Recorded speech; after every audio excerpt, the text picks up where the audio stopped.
एक समय श्री गुरु ने कहा था कि हिंदू सबसे मूर्ख कौम है। मेरे अविश्वास को देखकर उन्होंने एक्सप्लेन भी किया और आज उनका कहा एक एक शब्द सत्य सिद्ध हुआ। जो कौम अपने ही धर्म प्रचारकों को, शिक्षकों को अपमानित करती हो, उसका पतन तो निश्चित है। मुसलमानों को हेय मानते हो ना, सीखो उनसे अपने प्रचारकों का सम्मान कैसे किया जाता है।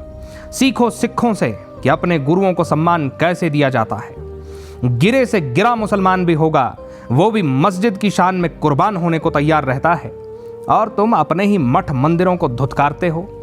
वो बगदाद का खलीफा, पूरी मुस्लिम उम्मत का सरताज, एक फकीर हसन बसरी के सामने खाली झोली लेकर खड़ा हो गया था। किस लिए? ज्ञान लेने के लिए।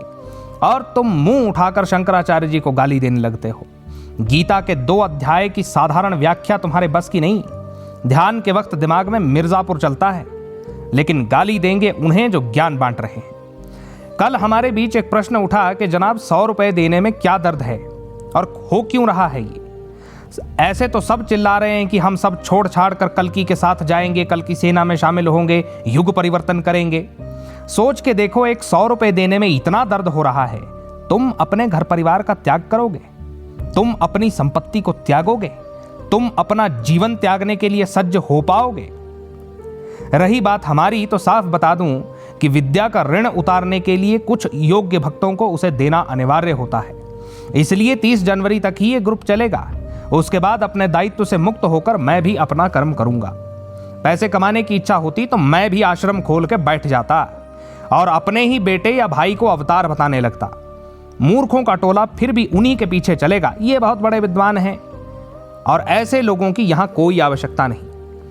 बड़े साफ शब्दों में कहता हूं, केवल मनोरंजन के लिए देखने वाले मेरे वीडियोस को न देखें। मैं बहुत खुश हूं अपने 100-200 लोगों के साथ जिनके मन में भक्ति की भावना है। चलिए भगवान श्री कृष्ण का नाम लेकर आज के डिस्कशन शुरू करते हैं कि क्यों ज्यादातर परीक्षा भक्तों की ही होगी। हमारे भविष्यवक्ताओं ने भी बार बार कहा है कि वेदांती, नागांती, मत, पंथ वालों की परीक्षा होगी।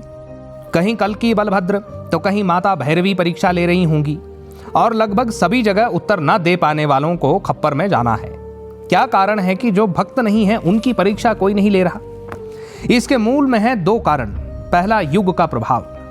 सत्ययुग में धर्म पूर्ण होता है, अतः ज्ञान निष्कलंक रहता है। त्रेता में भी बुद्धि विकृत नहीं होती, परंतु द्वापर में सत्य भ्रमित हो जाता है। अतः 50 गुरु अपने अपने तरीके से उस सत्य को परिभाषित करने लगते हैं। कलिकाल में तो खैर वो सत्य लुप्त ही हो जाता है। उदाहरण, वेद के 5-10 चैप्टर पढ़ने के बाद ये नवनिर्मित ज्ञानी ईश्वर को केवल निराकार बताने लगते हैं। भगवान शिव एवं विष्णु में बड़ा छोटा करने लगते हैं। ऊपर से अहंकारी और हो जाते हैं। प्रश्न पूछ के देखो इन विद्वानों से तो गाली देने लगते हैं। दूसरा कारण है कृष्ण का माता कालिका को दिया वचन। महाभारत के समय माता से प्रभु ने अनुरोध किया था कि अपनी शुद्ध मांस खाने की तृष्णा को वे कलयुग में शांत करें। उसी वचन की पूर्ति हेतु ये लीला होगी। शुद्ध मांस का अर्थ क्या है? शुद्धि 3 प्रकार की होती है, कायिक, वाचिक, मानसिक।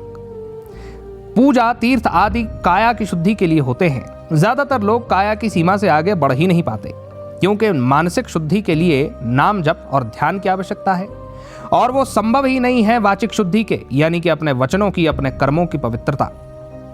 और ये बात तो सर्वविदित है कि तीर्थ में तन तो धो आए पर मन तो मैला ही रह गया। क्या तुम माफ कर पाए अपने अपमान को? क्या छोड़ पाए अपनी ग्लानि को? जब तुम्हें कोई गाली देता है तो क्या दुखता है तुम्हारे अंदर? पीड़ा क्यों होती है? अंदर वो मैं बैठा है, उसे दुखता है। गीता पढ़ के भी क्या हुआ अगर उस मैं को नहीं छोड़ पाए? तो तुम्हारा मन तो मलिन ही रह गया। ऐसी सभी देहों का भक्षण भैरवी एवं योगिनियां करेंगी।